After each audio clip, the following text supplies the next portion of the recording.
জয় শ্রীকৃষ্ণ। রাধে রাধে বন্ধুরা। বন্ধুরা, আজকের ভিডিওটি অত্যন্ত গুরুত্বপূর্ণ, বিশেষ করে প্রত্যেকটা পুরুষের জন্য।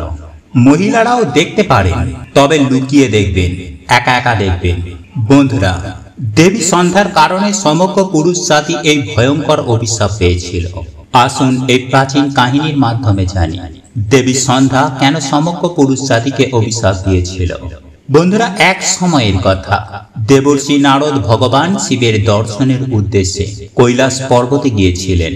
দেবর্ষি নারদকে দেখেই ভগবান শিব খুশি হন এবং বলেন, হে নারদ, আজ কি কারণে কৈলাসে আগমন? নিশ্চয়ই প্রভু কোন লীলার সৃষ্টি করেছেন, যার অংশ হিসাবে আপনি এখানে এসেছেন। তখন নারদ বলেন, হে ভগবান, আপনি তো জগতের প্রতিটি কণায় বাস করেন, আপনার থেকে কোনো কিছু কিভাবে লুকিয়ে রাখা যায়? মনে আপনার দর্শন পাওয়ার ইচ্ছা ছিল, তাই চলে এলাম। এরপর নারদ বলেন, আজ আমার মনে একটা সংশয় জেগেছে, সেই সংশয় দূর করতে এসেছি আপনার কাছে, দয়া করে আমার সংশয় দূর করুন। তখন ভগবান শিব বলেন, হে নারদ, আপনার মনে যে সংশয় থাকুক না কেন, আমাকে তা খুলে বলুন, আমি আপনার সব সংশয় দূর করব। তখন নারদ বলেন, হে দীননাথ, হে ভোলে শঙ্কর, আপনি পরম দয়ালু ও করুণাময়। আপনি সমস্ত ভক্তদের ওপর সমান আশীর্বাদ বর্ষণ করেন। ভক্তের মনে কি চলছেই তা আপনি ঠিকই জেনে যান এবং তার ইচ্ছা পূর্ণ করেন। আমার মনে কি সংশয় আছে তা আপনি ভালো করেই জানেন। তখন ভগবান শিব বলেন, হে নারদ, আপনার মনে যে সংশয় তৈরি হয়েছে আমি ইতিমধ্যেই সেটা জানি, তাই দ্বিধা না করে আমাকে জিজ্ঞাসা করুন। তখন দেবর্ষি নারদ বলেন, হে প্রভু, আমি আজ আপনার কাছে জানতে এসেছি, কে ছিলেন দেবী সন্ধ্যা? তিনি কি অভিশাপ দিয়েছিলেন পুরুষ জাতিকে, যা আজও পুরুষ জাতিকে ভোগ করতে হচ্ছে? আজ আমি আপনার কাছে দেবী সন্ধ্যার মাহাত্ম্য শুনতে এসেছি। তখন দেবাদিদেব মহাদেব বলেন, হে নারদ, আপনি মানব জাতির কল্যাণের জন্য চমৎকার প্রশ্ন করেছেন। এর মধ্যেই মানব জাতির কল্যাণ লুকিয়ে রয়েছে। আজ আমি দেবী সন্ধ্যার জন্মের কাহিনী বলছি। এই কাহিনীতে আপনি আপনার সমস্ত প্রশ্নের উত্তর পাবেন। আপনি দেবী সন্ধ্যার এই প্রাচীন কাহিনী মনোযোগ সহকারে শুনুন। এই কাহিনী সম্পূর্ণ শুনলে লক্ষাধিক পাপ ক্ষণিকের মধ্যেই পুড়ে ছাই হয়ে যায়। তখন নারদমুনি বলেন, হে ভগবান, আমি অবশ্যই মন দিয়ে শুনব, দয়া করে আপনি আমাকে সেই কাহিনী বলুন। তখন ভগবান শিব দেবর্ষি নারদকে সেই মহান দেবী সন্ধ্যার কাহিনী বলতে শুরু করলেন। ভগবান শিব বলেন, যখন সৃষ্টির রচয়িতা ব্রহ্মাজি পদ্মাসনে বসে প্রভু ধ্যান করছিলেন, তখন তার মনে সৃষ্টি নির্মাণ করার ইচ্ছা জাগ্রত হয়। প্রথমে তার মন থেকে একজন ত্রিভুবন সুন্দরী নারীর জন্ম হয়। সেই নারী ছিল খুবই সুন্দরী এবং মনোমুগ্ধকর।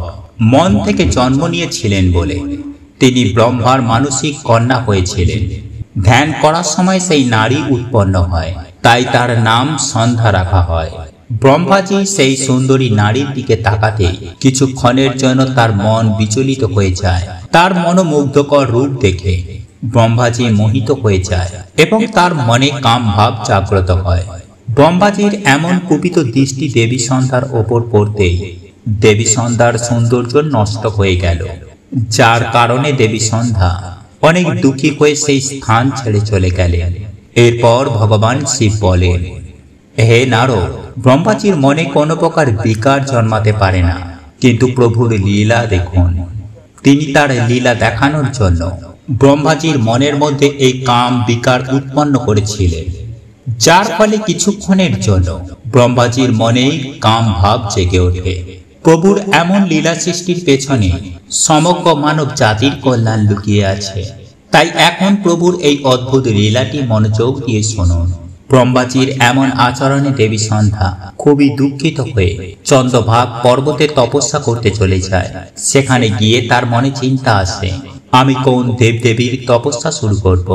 এই চিন্তায় তিনি পৃথিবীর বিহলোহিত নামে একটি হ্রদের পাশে গিয়ে দাঁড়ালেন। তখন মহর্ষি বশিষ্ঠ সেই স্থান দিয়ে যাচ্ছিলেন।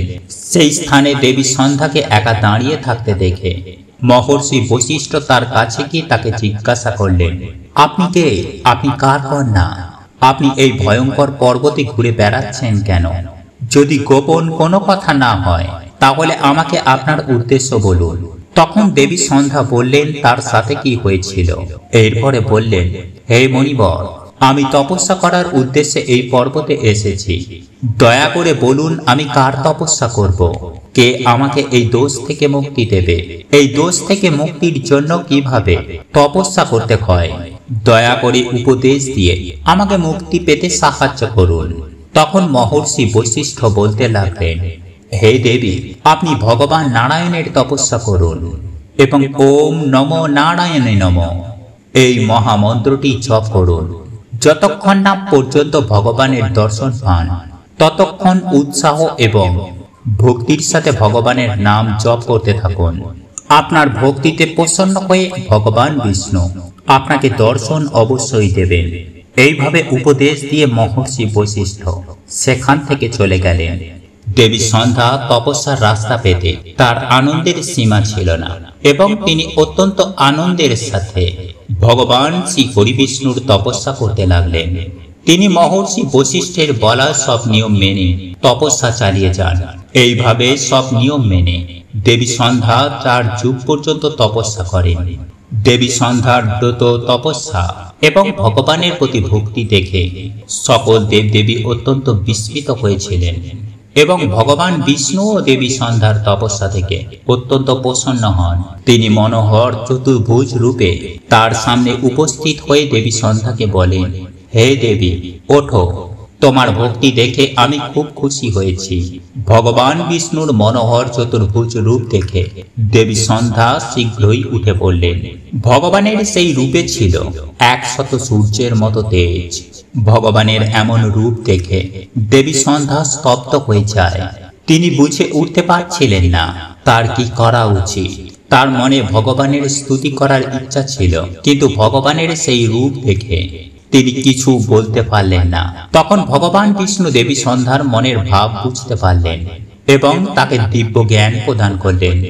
তখন দেবী সন্ধ্যা পরম উৎসাহে বিষ্ণুর স্তুতি করতে লাগলেন। তার প্রতিটি বাক্যে তার ভক্তি ও সমর্পণ দেখা গেল। তপস্যার ফলে দেবী সন্ধ্যার দেহ অতিশয় ক্ষীণ ও দুর্বল হয়ে গিয়েছিল। তখন ভগবান তার অমর দৃষ্টি নিক্ষেপ করে তার দেহকে বলিষ্ঠ করলেন এবং মধুর বাক্যে তাকে বললেন, তোমার তপস্যায় আমি খুব খুশি, তুমি তোমার ইচ্ছা মতো বর চাও।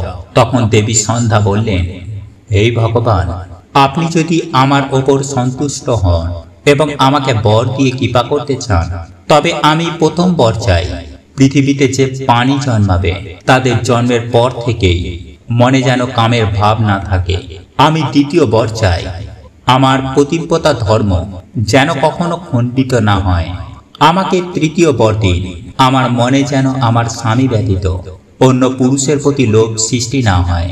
আর যে পুরুষ আমার দিকে লালসার নজর দেবে সে যেন নপুংসক হয়ে যায়।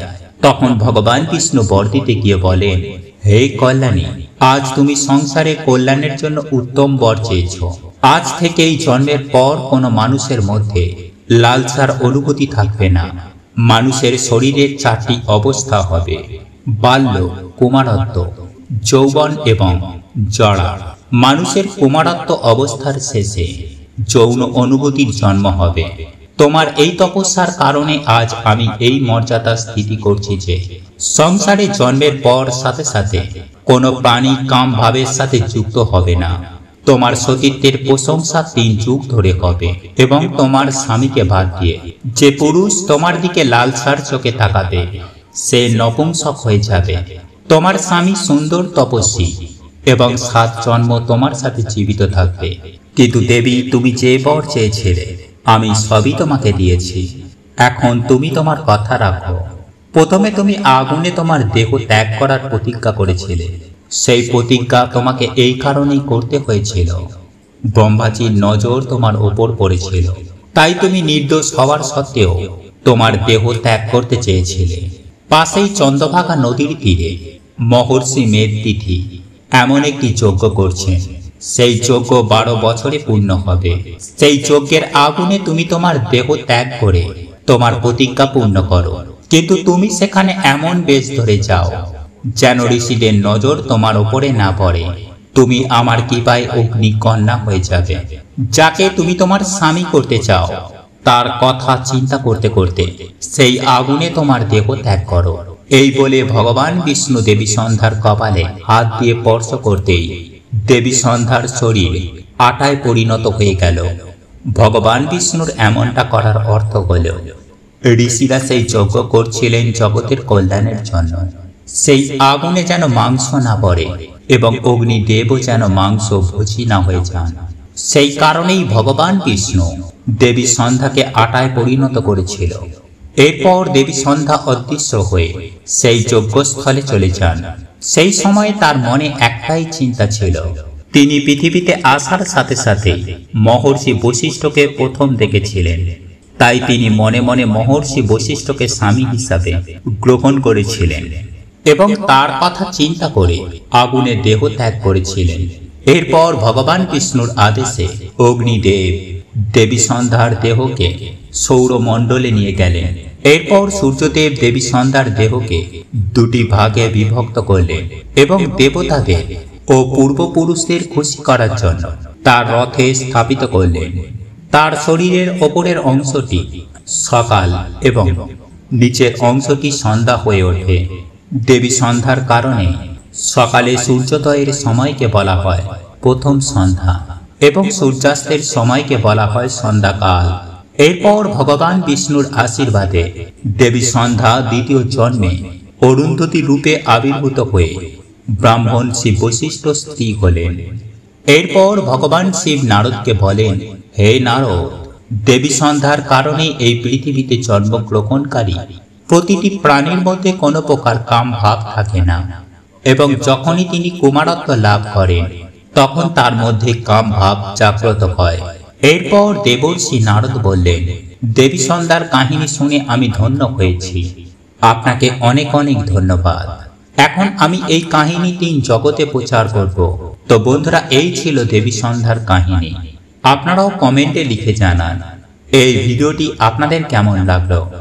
যদি ভিডিওটি ভালো লেগে থাকে তাহলে দয়া করে ভিডিওটিতে লাইক করুন এবং আপনি যদি আমাদের চ্যানেলে এখনো পর্যন্ত নতুন হয়ে থাকেন তাহলে চ্যানেলটি সাবস্ক্রাইব করে পাশে থাকা নোটিফিকেশন বেল আইকনটি অন করে রাখুন। তাহলে নতুন কিছু জানতে পারবেন, নতুন কিছু শিখতে পারবেন। নমস্কার, ধন্যবাদ। ঈশ্বর আপনার মঙ্গল করুক। আপনারা সুস্থ থাকবেন, ভালো থাকবেন।